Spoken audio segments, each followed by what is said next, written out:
আমার যদি কোনো ভুল হয় আমাকে বলতে পারে, অসুবিধা নাই। ভুল হতে পারে, আমি মানুষ, ছোট্ট মানুষ, আমাকে বলতে পারেন। আমি আপনাদের ছোট এক ভাই, দিনী এক ভাই, ফোন দিয়ে বলেন, টেলিফোন করে বলেন, রাফিরা তোমার ভুল হয়েছে, আমি শুধরাবার চেষ্টা করি।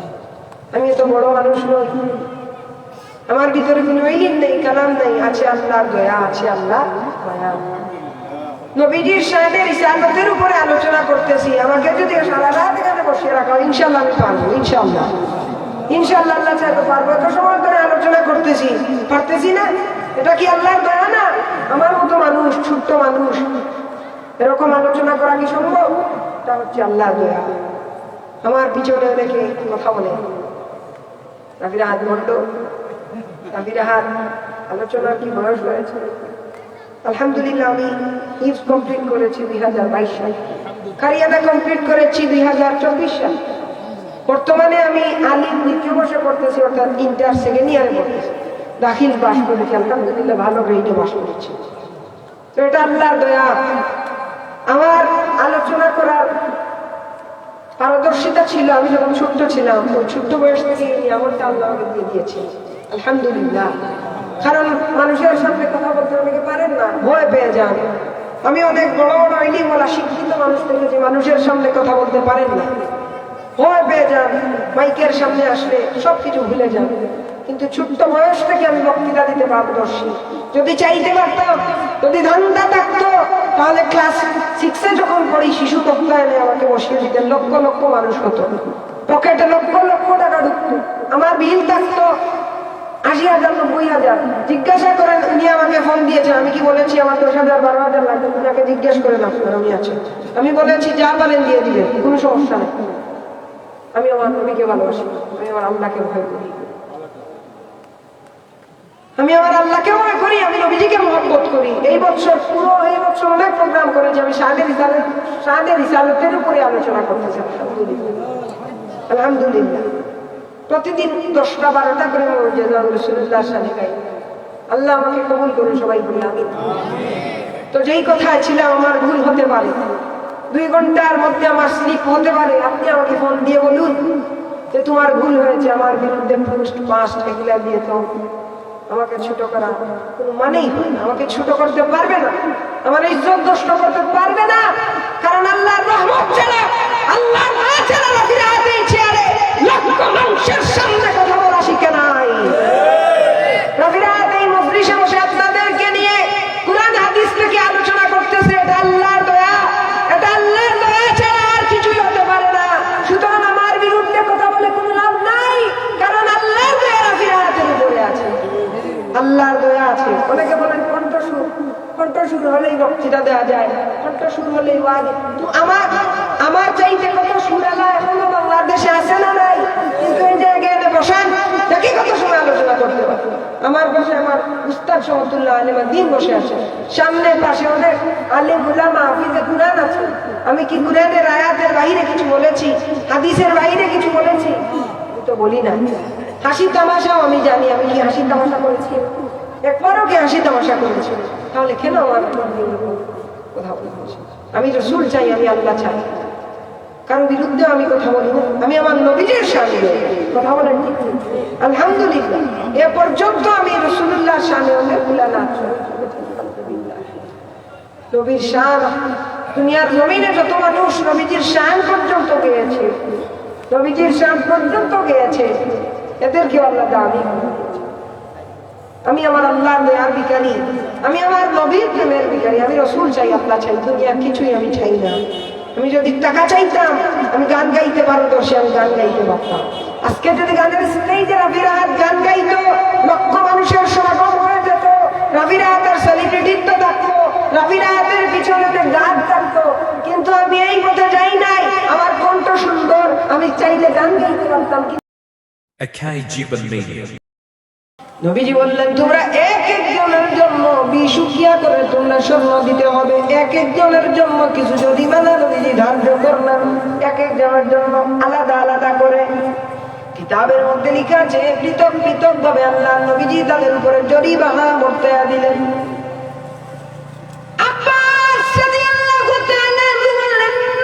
আপনি আমাকে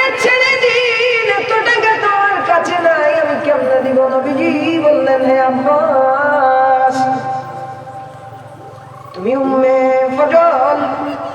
উম্মে ফজলের কাছে যে তুমি যুদ্ধের মধ্যে মরে গেলে, শহীদ হয়ে গেলে, তোমার সন্তানাদি নিয়ে যে তাই উনি চলবেন।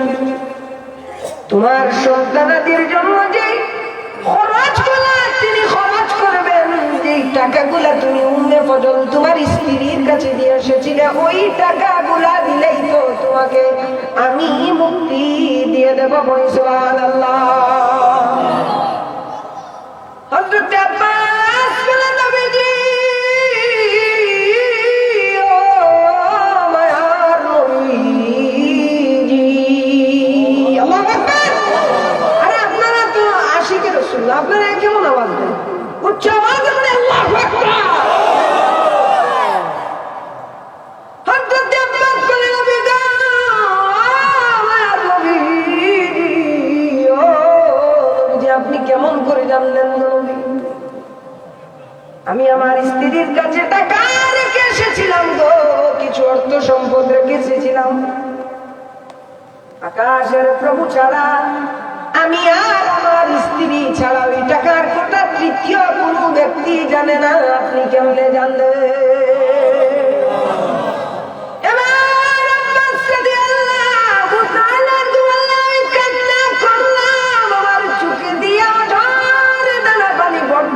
আমি আমার নবীকে বললাম, ইয়া রাসূলুল্লাহ, নবী গো,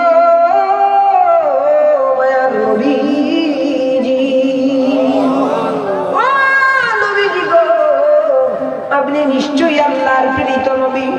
ইয়া রাসূলুল্লাহ, ইয়া হাবিবাল্লাহ, নবীজি গো, আমি আর দেরি করব না গো নবীজি, আমাকে পড়াইয়া দেন লা ইলাহা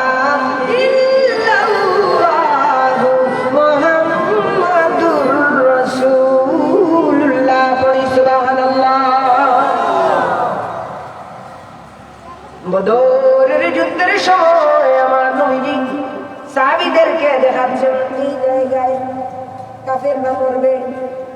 নবীজি লাঠি মুবারক দিয়া এইভাবে নবীজি দাগ কাটতেছেন, দেখা কাটতেছেন, যাইতে পারলাম না। নবীজি রেখা কাটতেছেন, এই জায়গায় কাফির পড়বে, এই জায়গায় কাফের মরবে, এই জায়গায় কাফের মরবে। ওমর রাদিয়াল্লাহু তাআলা আনহু, আলী রাদিয়াল্লাহু তাআলা আনহু বলছেন, একটু এক লাখ পরিমাণ জায়গার বাহিরে কোনো কাফের মরে নাই। নবী রাহমাতুল লিল আলামিন এই জায়গার মধ্যে রেখা কাটিয়ে দিয়েছেন গো, ঠিক ওই রেখার মাঝেই এক একটা কাফের জাহান্নামের টিকিট পেয়েছে। সুবহানাল্লাহ।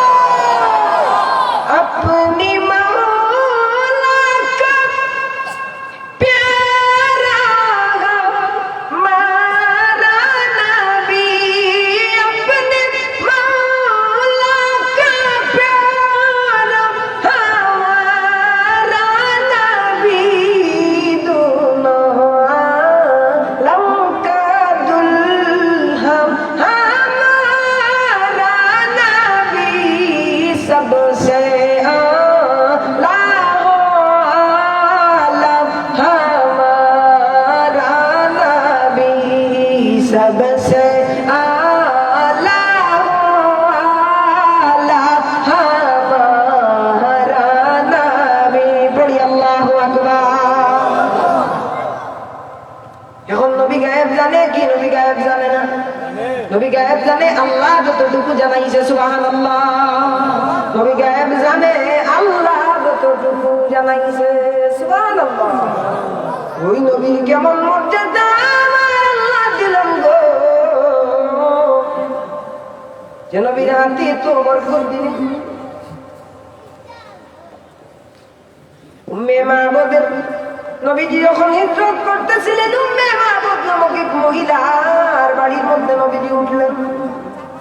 সিদ্দিক আকবর সঙ্গে গো, নবীজি বললেন, সিদ্দিক আকবর, ওই বাড়ির মালকিনকে তুমি ডাকো, ওই বাড়ির মালকিনকে ডাক দাও। যদি আমরা অনেক তৃষ্ণার্ত, যদি কোনো তরল কোনো জিনিস তাকে তৃষ্ণা মিটানোর জন্য উনি যেন আমাদেরকে দেয়। এবার নবীজির খেয়াল গেল একটা একটা দুর্বল ছাগলের দিকে পড়ি সুবহানাল্লাহ। বুঝাইতে পারলাম নি বাবা? নবীর খেয়াল গেল একটা দুর্বল ছাগলের দিকে। নবীজি বললেন, আবু বকর,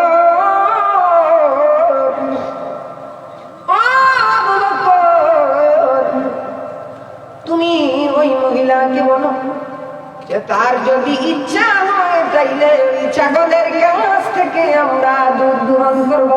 সুবহানাল্লাহ। এবার অবাক হয়ে যায় এই ব্যক্তিটা, বলে কি দুর্বল ছাগলটা, যে ছাগলটা দুর্বল হওয়ার কারণে হাতিয়া মাঠের মধ্যে ঘাস খাওয়ার জন্য যাইতে পারে না, ওই ছাগল কেমনে দুধ দেবে? না করেন না, না ওই ছাগল তো দুধ দিতে পারবে না, ও তো অনেক দুর্বল, মাঠেও যেতে পারে না। নবীজি আবার বললেন, যদি আপনার ইচ্ছা হয়, আপনি যদি হুকুম দেন, তাহলে ওই ছাগল থেকেই আমি দুধ দহন করবো। বলি সুবহানাল্লাহ। উনি কিছুটা বিরক্ত হয়ে গেলেন, বলেন আচ্ছা আপনারা ওই ছাগলটা থেকে দুধ দহন করে নেন। এবার নবীজি বললেন, আবু বকর, তুমি ওই মহিলাকে বলো সে যেন একটা বাটি আমাদেরকে দে। পড়ি সুবহানাল্লাহ। আবারও কিছুটা বিরক্ত হয়ে গেলেন, বললেন আপনি কি করতেছেন? এত দুধ যাবে না? আমি জানি দুর্বল একটা ছাগল। এবার একটা ছোট্ট পাত্র দিলেন। নবীজি বললেন, এটা হবে না, বলে একটা বড় পাত্র যেন দে। সুবহানাল্লাহ। আমার নবীজি রাহমাতুল লিল আলামিন ছাগলের কাছে গেলেন। নবী ছাগলের উলানের মধ্যে হাত লাগাইতে দেরি, দুর্বল ছাগল দাঁড়াইয়া দুধ দিতে দেরি হইল না। বলি সুবহানাল্লাহ। সুবহানাল্লাহ। এবার উম্মে মামুন দেখিয়া অবাক হয়ে গেল, বলে যে এই দুর্বল ছাগলটা কোন সময় দুধ দিবার কথা নয়, ওই দুর্বল ছাগলটা দুধ দিয়া দিল গো। এই ব্যক্তি নিশ্চয়ই আল্লাহ প্রেরিত নবী ছাড়া, আখেরি জামানার পয়গম্বর ছাড়া দ্বিতীয় কেউ হতে পারে না। বলি সুবহানাল্লাহ।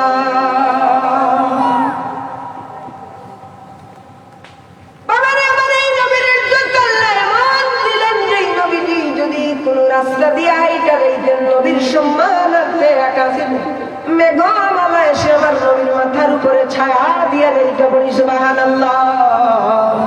নবী যদি শক্ত কোন পাথরের উপরে পা রাখতেন, তাইলে ওই পাথরটা মোমের মতো গলিয়া যাইত।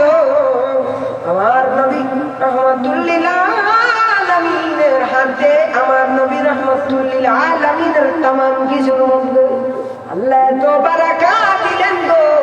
যেই নবী যেই জায়গার মধ্যে ওনার হাত মুবারক লাগিয়েছে, অসাধ্য জিনিস কি আমার আল্লাহ আমার নবীর হাত মুবারকের ইজ্জতে, আমার নবীর বদন মুবারকের ইজ্জতে, আমার নবীর প্রতিটা অঙ্গের ইজ্জতে আল্লাহ অসাধ্য জিনিস কি আমার আল্লাহ সাধন করে দিয়েছে। বলি সুবহানাল্লাহ।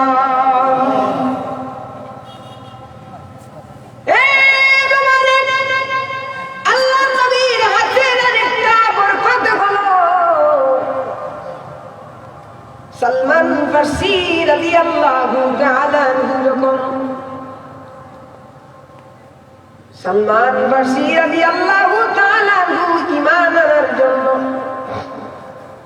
উনি আল্লাহর নবী রাহমাতুল লিল আলামিন, উনি সব সময় পণ্ডিতদের কাছে থাকতেন, পণ্ডিতদের সান্নিধ্যে থাকতেন।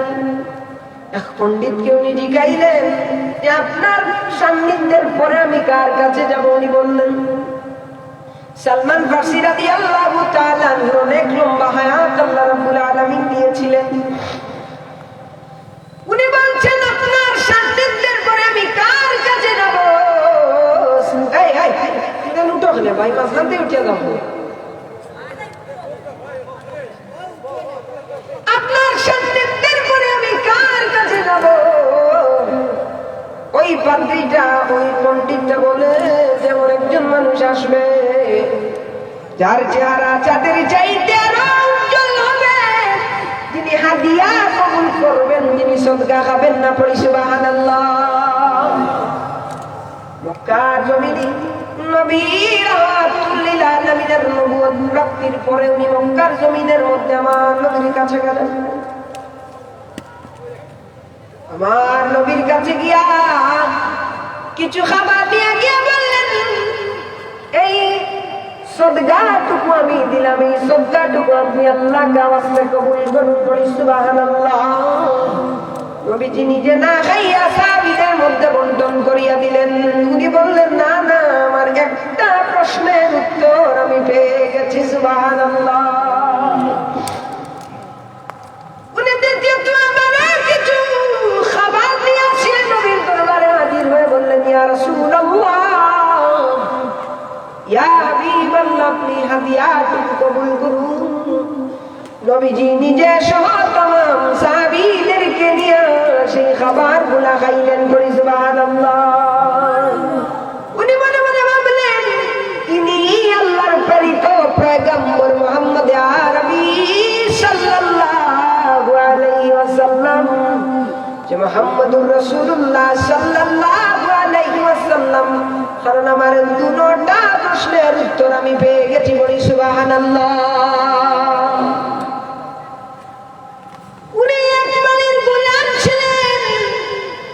উনার একজন মালিক ছিল, মুহাম্মদুর রাসূলুল্লাহর কাছে যাইতে হবে। উনার মালিককে বললেন, মালিক, আমাকে আপনি ছুটি দিতে হবে, আমি আমার নবী রাহমাতুল লিল আলামিনের কাছে যেতে চাই, আমি কালেমা পড়িয়া মুসলমান হয়ে যেতে চাই।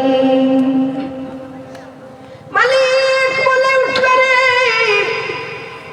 তোমাকে আমি দুনিয়ার পূর্ব থেকে পশ্চিম, উত্তর থেকে দক্ষিণ সব প্রান্তে যেতে দেব, কিন্তু আব্দুল্লাহর বেটা মুহাম্মদের কাছে আমি তোমাকে যেতে দেব না, পড়ি নাউযুবিল্লাহ। নবী আশিক সালমান ফারসি, সুবহানাল্লাহ, খেজুর বাগানে পানি দেন আর নবীর বিরহে কান্দেন, কান্না কান্দেন গো। খেজুর গাছের বাগানের নিচে পড়িয়া থাকা কাঁটাযুক্ত পাতার উপরে ছটফট ছটফট করে তিনি মাটির মধ্যে গড়াগড়ি দিতে দিতে কান্না করতে থাকেন, পড়ি সুবহানাল্লাহ। নবীর কানে খবর যায়, আল্লাহর নবী রাহমাতুল লিল আলামিনের কানে খবর যায়। নবীজি খবর পাঠাইলেন, গো আমার আশিক সালমান ফারসি রাদিয়াল্লাহু তাআলা, আপনি আপনার মুনিবকে বলুন যে কোন শর্তের বিনিময়ে সে আপনাকে মুক্তি করে দেবে, পড়ি সুবহানাল্লাহ। মালিক বলে, তুমি যদি 40 উকিয়া স্বর্ণ আমাকে দিতে পারো এবং 3000 খেজুরের চারা দিতে পারো, এবং শর্ত হলো ওই 3000 খেজুরের চারার মধ্যে যদি একটা চারা নষ্ট হয়ে যায় তাইলে তোমাকে আমি মুক্ত করে দেব না। কঠিন শর্ত দিয়ে দিল। সালমান ফারসি রাদিয়াল্লাহু তাআলা বলেন, আয় রে হায়, এমন শর্ত দিল, জানি না আমার নবীর দরবারে কি আমি যেতে পারবো। এবার নবীজি সাহাবীদেরকে বললেন, সাহাবীরা রে, তোমাদের এক ভাইকে মুক্ত করতে হবে, যার যা কিছু আছে তোমরা এনে দাও। সাহাবীরা দান করলেন, যার যা কিছু আছে নবীর কাছে, নবীর দরবারে নিয়ে আসো। 3000 খেজুরের চারা এক একটা করে বপন করলেন, এক একটা করে বপন করলেন গো। দীর্ঘ সময় লাগে যে খেজুরের চারা উঠতে, আমার নবীর হাত মুবারকের ইজ্জতে একই সাথে একই সময়ে রব্বে কায়নাত 3000 খেজুরের চারা তুলে দিলেন, পড়ি সুবহানাল্লাহ। আমরা যদি 5টা লাউয়ের বীজ যদি বপন করি তাহলে থেকে 2টা নষ্ট হয়ে 3000 বীজ আমার নবী লাগাইলে একটা বীজ নষ্ট হইল না, বলি সুবহানাল্লাহ। এবার 40 শুকিয়া স্বর্ণ দেওয়ার পালা। ডিমের মতো ছোট্ট একটু টুকরা সোনা নিয়ে আসিয়া বললেন, ইয়া রাসূলুল্লাহ, এটি খনি থেকে পাওয়া গো নবীজি। সালমান ফারসি বলেন, ইয়া রাসূলুল্লাহ, মায়ার নবীজি, এই ছোট্ট টুকরায় কি 40 শুকিয়া স্বর্ণ হবে? নবীজি বললেন, চিন্তা করিও না। নবীজি হাত দিয়ে ওই স্বর্ণটা নবীজি ছুঁইয়া দিলেন। এখন বললেন, যা তোমার মালিককে গিয়া বলিও 3000 চাঁদা উঠে গেছে।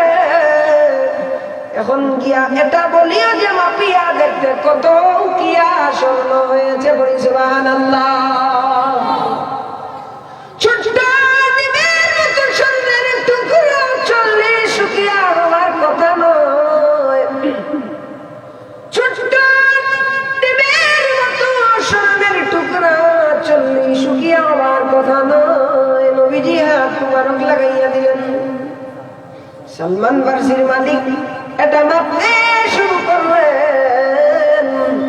মাপতে দেরি হইল, টার্গেটে 40 শুকিয়া হইতে দেরি হইল না, পড়ি সুবহানাল্লাহ।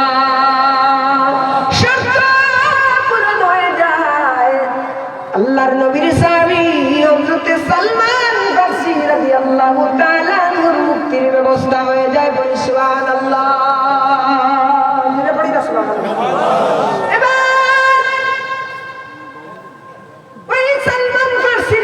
কাফির ব্যক্তির বউ আসিয়া বলে, স্ত্রী আসিয়া বলে, ও স্বামী, আপনি সালমান ফারসিকে থামান।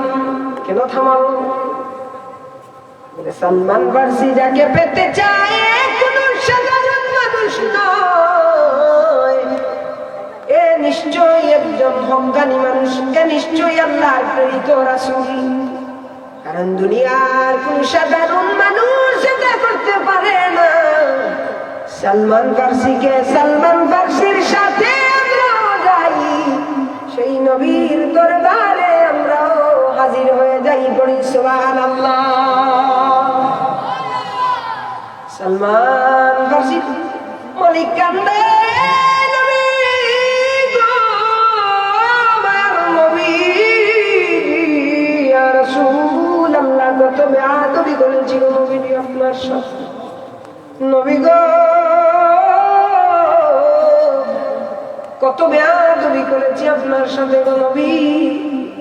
আর দেরি করব না গো নবীজি, আমাদেরকে পড়া দিন লা ইলাহা ইল্লাল্লাহু মুহাম্মাদুর রাসূলুল্লাহ। দুই হাত তুলে পড়ি না সুবহানাল্লাহ।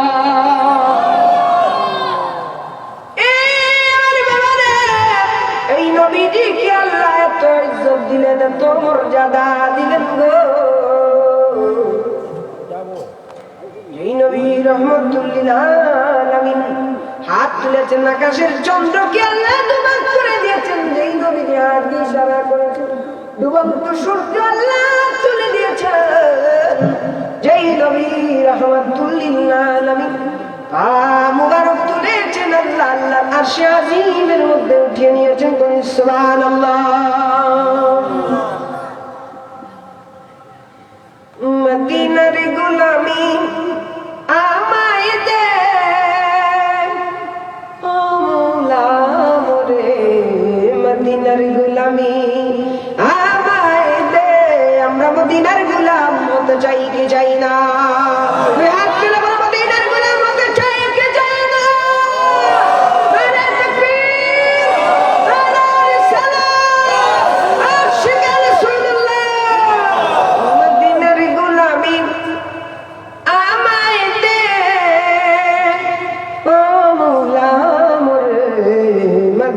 গোলামি আমায় দে,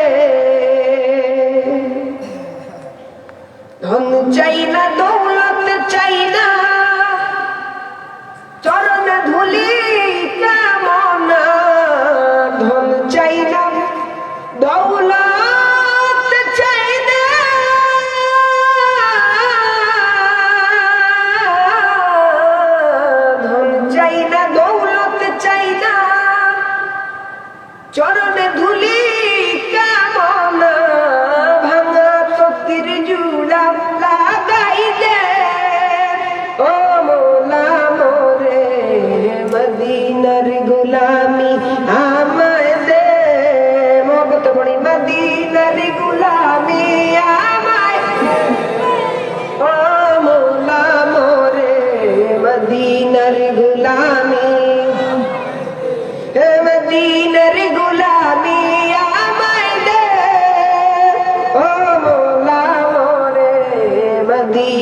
মদিনার গুলামি আমায় দে, আওয়াজ করে পড়ি মদিনার গুলামি আমায় দে,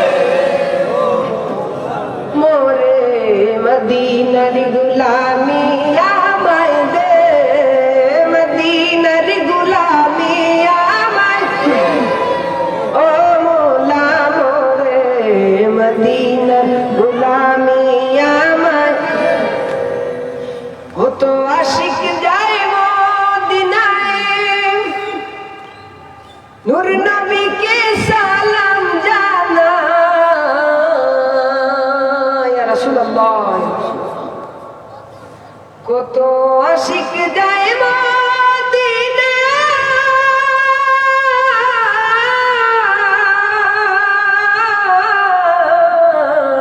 কত আশিক যায় মদিনায়, নূর নবীকে সালাম জানায়, সেই মদিনায় আমায় মওলা নে, ও মওলা মোরে মদিনার গোলামি আমায় দে, হাত তুলো হাত তুলো নবীর মহব্বত, মদিনার গোলামি আমায় দে, ও মওলা মোরে মদিনার গোলামি আমায় দে, মদিনার গোলামি আমায় দে, ও মওলা মোরে মদিনার গোলামি আমায় দে, পড়ি না সুবহানাল্লাহ।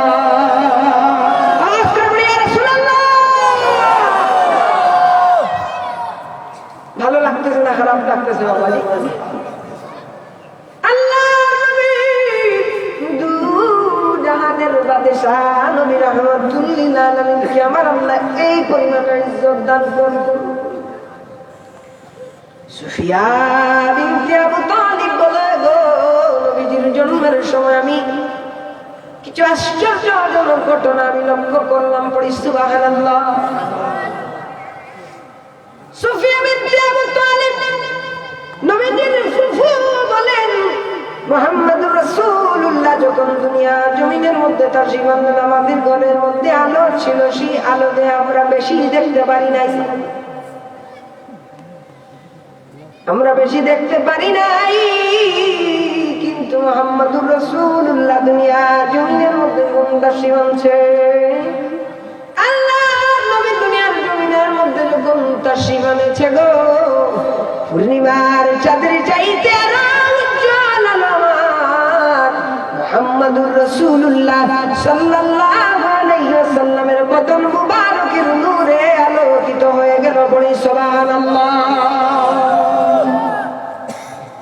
মুহাম্মদুর রাসূলুল্লাহ সাল্লাল্লাহু আলাইহি ওয়াসাল্লামের কাছে আমি গেলাম, মুহাম্মদকে গোসল করাইবার জন্য আমি গেলাম, কিন্তু মুহাম্মদকে ধরতেই গাইবি একটা আওয়াজ আসলো, এ সুফিয়া,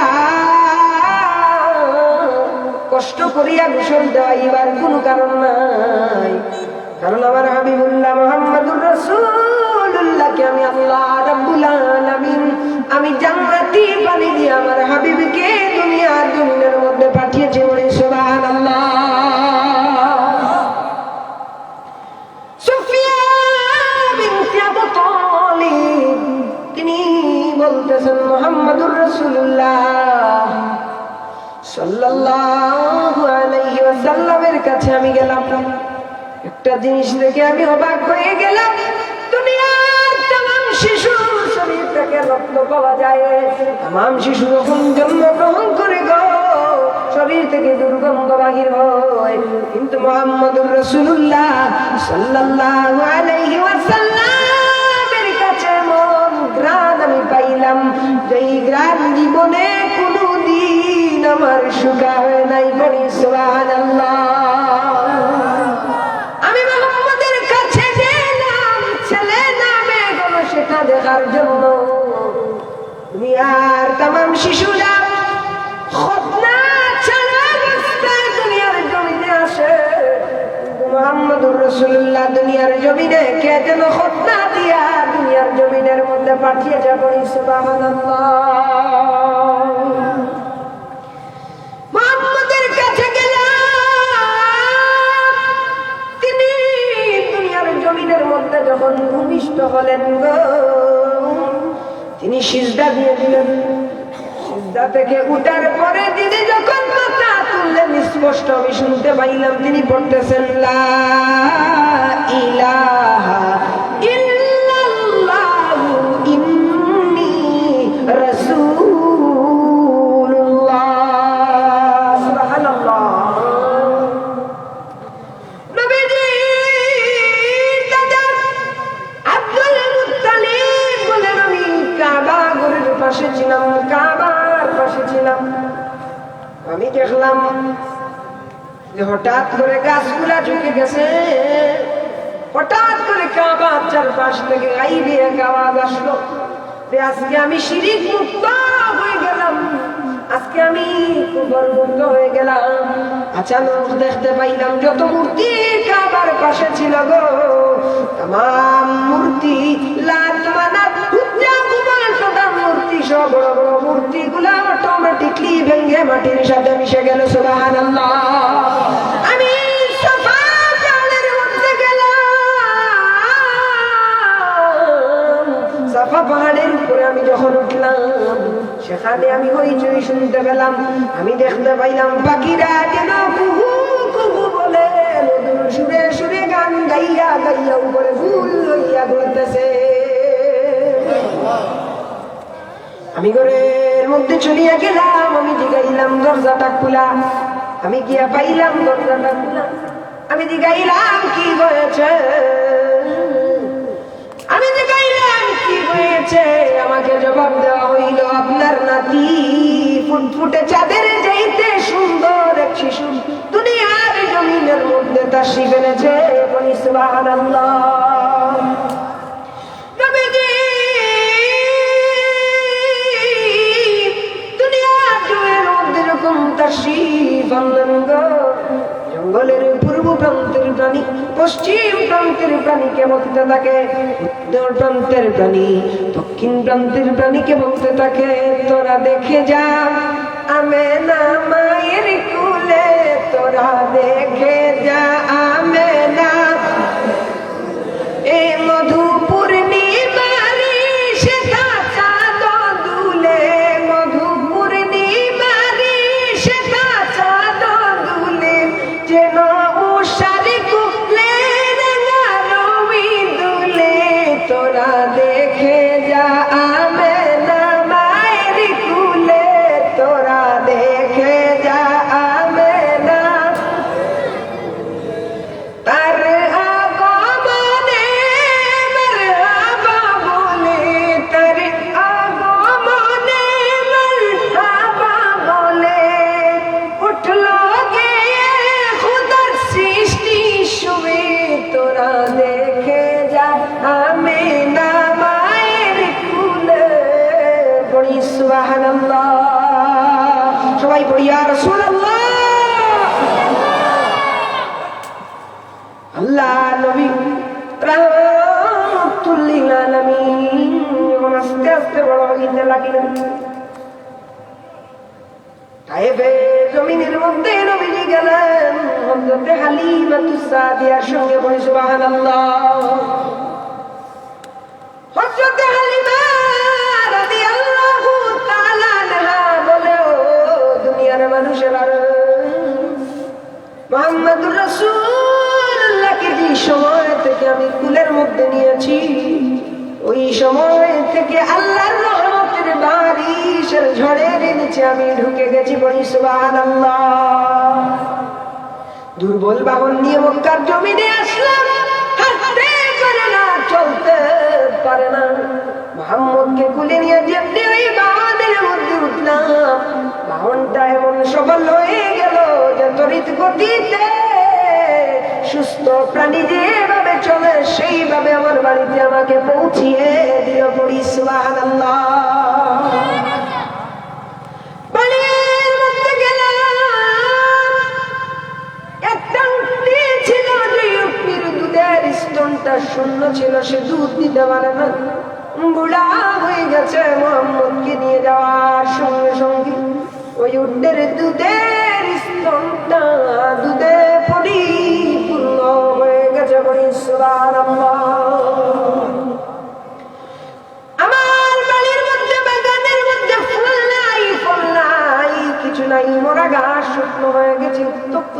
মহব্বতের কারণে মুহাম্মদকে নিয়ে যাইতে দেরি, মরা গাছে ফুল ফুটতে দেরি হইল না,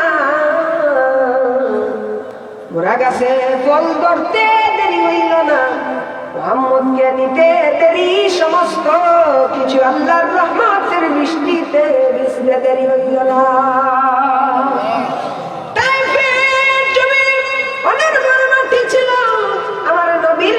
মুবারকের কারণে উর্বর মাটিকে আল্লাহ উর্বর করে দিয়েছে।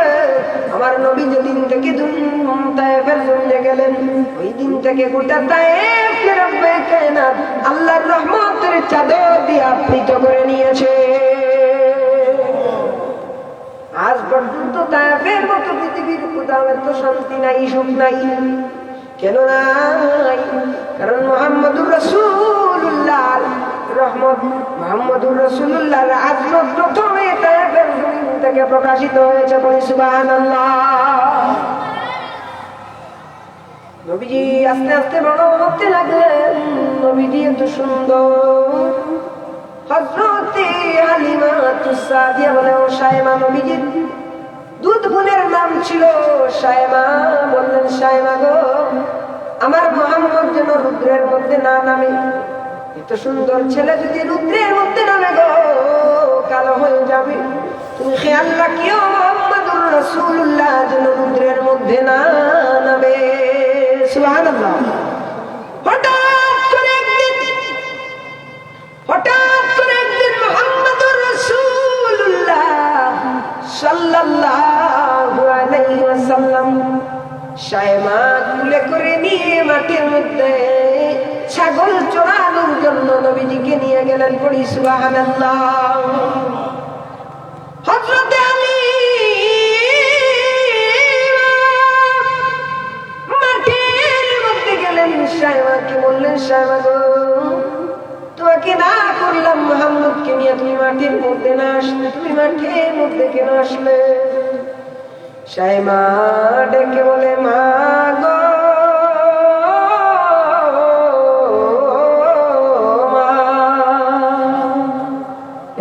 সুবহানাল্লাহ। কি করে বলেন আপনারা? আপনাদের কি ভালো লাগতেছে না? শায়মা বললেন, মা গো,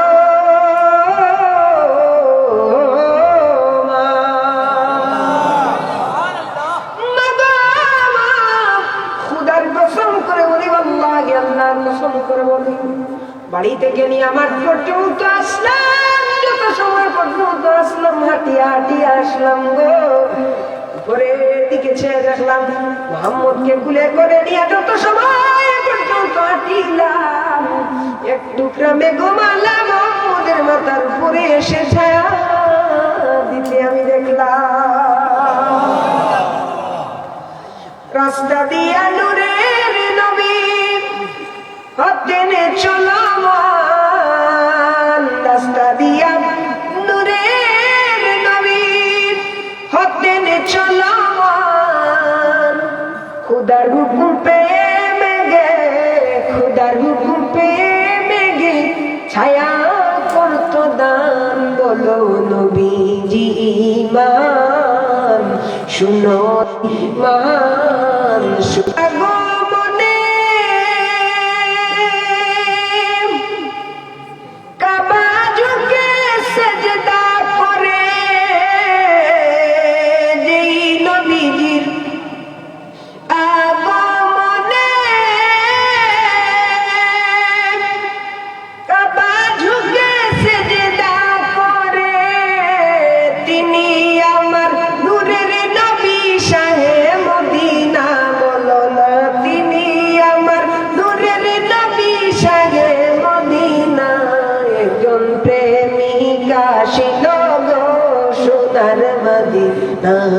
একজন প্রেমিকা ছিল গো সোনার, যার প্রেমেতে দুরুদ পড়েন, যার প্রেমেতে দুরুদ পড়েন স্বয়ং রব্বানা। একজন প্রেমিকা ছিল গো সোনার মদিনা, একজন প্রেমিকা ছিল গো সোনার মদিনা। বলি সুবহানাল্লাহ।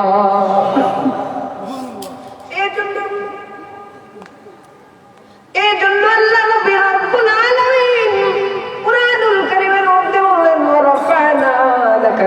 ইয়া রাসূলুল্লাহ ইয়া হাবিবাল্লাহ, নবীজি গো আপনি রাহমাতুল লিল আলামিনের শানকে আমি আল্লাহ রাব্বুল আলামিন উপরে উঠেছি, বলি সুবহানাল্লাহ।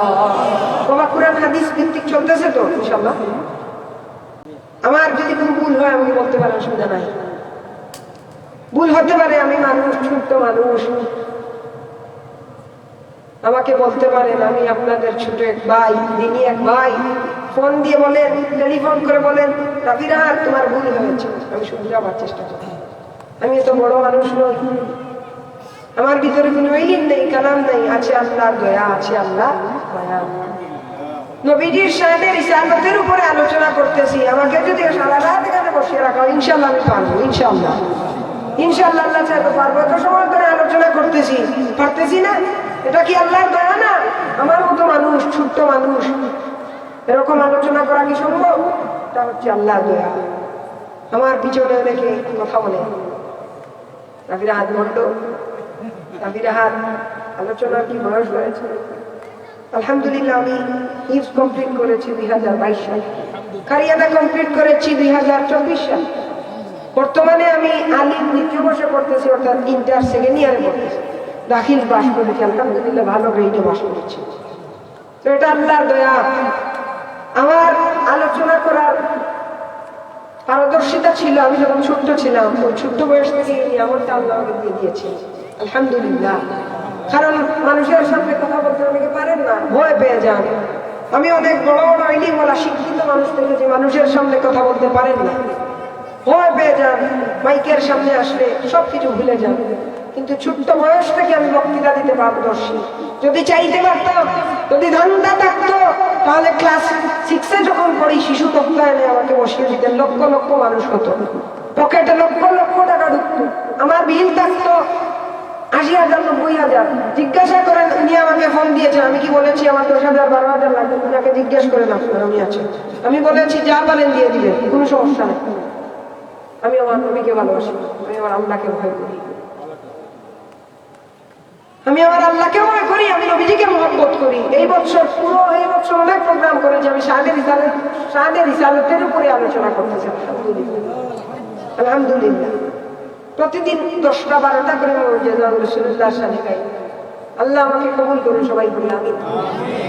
তো যেই কথা ছিলাম, আমার ভুল হতে পারে, 2 ঘন্টার মধ্যে আমার স্লিপ হতে পারে। আপনি আমাকে ফোন দিয়ে বলুন যে তোমার ভুল হয়েছে, আমার বিরুদ্ধে পোস্ট পাস্ট এগুলা দিয়ে তো আমাকে ছোট করা কোনো মানেই হয় না। আমাকে ছোট করতে পারবে না, আমার ইজ্জত নষ্ট করতে পারবে না।